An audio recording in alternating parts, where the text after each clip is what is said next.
میرے مصطفیٰ دعوت و ہدایت کی ایک ہنسی شفق لے کر میرے مصطفیٰ میرے مصطفیٰ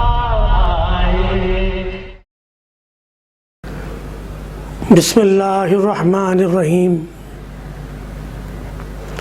ناظرین السلام علیکم ورحمۃ اللہ وبرکاتہ۔ سیدھی بات ٹی وی چینل کے ادبی پروگرام فکر و فن شعر و سخن میں آپ کا خیر مقدم ہے۔ رنج و علم کے بھاری بوجھ کے ساتھ میں عزیز بلگامی آپ کی خدمت میں ایک تعزیتی فیچر کے ساتھ حاضر ہوں۔ غم اس بات کا کہ 50 سالہ رفاقت کے امین میرے عزیز دوست ضیاء کرناٹکی صاحب اب ہمارے درمیان نہیں رہے۔ انا للہ و انا الیہ راجعون۔ ناظرین، ہم چک منگلور کے سفر پر تھے۔ ہفتہ 16 نومبر کی شب تھی۔ 17 نومبر 2019 کا آغاز ہوا چاہتا تھا کہ ہمارے موبائل کی گھنٹی بجنے لگی۔ اسکرین پر ضیاء کرناٹکی صاحب کا نام آیا تو ہم نے حسب معمول السلام علیکم ضیاء بھائی کہا، لیکن جواباً جب ضیاء بھائی کی آواز کے بجائے کسی نوجوان کی آواز سنی تو نہ جانے کیوں ہمارا ماتھا ٹھنکا۔ ہم اندیشوں کی گرفت سے ابھی باہر ہی تھے کہ ضیاء مرحوم کے نواسے نے وقت ضائع کیے بغیر یہ تکلیف دہ خبر سنائی کہ ضیاء بھائی انتقال فرما گئے۔ انا للہ و انا الیہ راجعون۔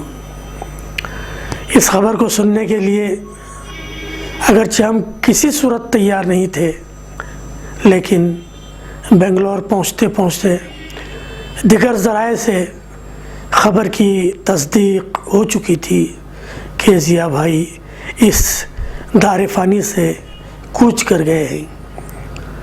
ہمارے سفر کی تھکن ناقابل برداشت ہونے کے باوجود ہم ضیاء صاحب کے گھر پہنچے تو مرحوم کے آخری سفر کی تیاری کے سارے مرحلے تقریباً ختم ہونے کو تھے۔ ضیاء صاحب کے غسل شدہ جسم کے قریب ٹھہر کر ہم سوچ رہے تھے کہ یہ بے جان پیکر کیا واقعی ضیاء کرناٹکی صاحب کا ہے، جو لباس ابیض زیب تن کیے ہوئے چند ہی لمحات میں ملک عدم کے سفر پر روانہ ہونے والا ہے۔ ابھی 2 ہفتے قبل یعنی 30 اکتوبر کو وہ جب اپنی کالی شیروانی اور کالی ترکی ٹوپی پہنے ہوئے دفتر سیدھی بات میں حاضر ہوئے تھے تو محسوس ہوا تھا جیسے کوئی دولہا تشریف فرما ہے۔ ہم نے اس وقت ان کی ایک تصویر بالکل قریب سے کلک کی تھی جو اس وقت ہمارے اسکرین پر دکھائی دے رہی ہے۔ مرحوم ضیاء صاحب مسلسل اصرار کے بعد فکر و فن شعر و سخن کے لیے اپنا انٹرویو دینے دفتر سیدھی بات تشریف لائے تھے اور ہمارے ساتھ کم سے کم 3 گھنٹے گزارے تھے، اور فکر و فن شعر و سخن کو نہ صرف اپنے ایک بہترین انٹرویو سے نوازا تھا بلکہ ہمیں ان کے ساتھ دفتر میں ہم تعامی کا شرف بھی حاصل ہوا تھا۔ ناظرین، اس انٹرویو کے نشریے کے بعد تو وہ تقریباً روز ہی فون پر گفتگو کرنے لگے تھے۔ یوں محسوس ہوتا تھا جیسے وہ اپنی کامیابی کا، اپنی کامیاب انٹرویو کا گویا ہمارے ساتھ جشن منا رہے ہوں۔ ان کا آخری کال 12 نومبر کو یعنی 5 دن قبل ہی موصول ہوا تھا، جس میں انہوں نے پیر کے سالار میں اپنا تازہ مضمون پڑھنے کی گزارش فرمائی تھی۔ لیکن آج بے تکان بولنے والا، ہر موضوع پر لب کشائی کرنے والا ادیب و شاعر، فنکار و افسانہ نگار آج خاموش تھا۔ اس کی غزلیں ملول تھیں، اس کے فن پارے رنج و الم میں ڈوبے محسوس ہو رہے تھے۔ اردو کا یہ سپاہی آخری دم تک اردو کے کاز کے لیے لڑتے ہوئے اپنے خالق حقیقی سے جا ملا۔ مرحوم ضیاء کرناٹکی کے انٹرویو سے متاثر ہو کر پونے سے ان کی ایک مداح نے ان کی رحلت پر ہمیں تسلی دینے کے لیے مراٹھی زبان میں ایک قطعہ ارسال کیا ہے، آپ بھی سماعت فرمائیں۔ ارے ویڑیا منا مازا تھوڑا سوتالا ساور دھاوتی جا پاٹھی تے فقط مرگ جلبر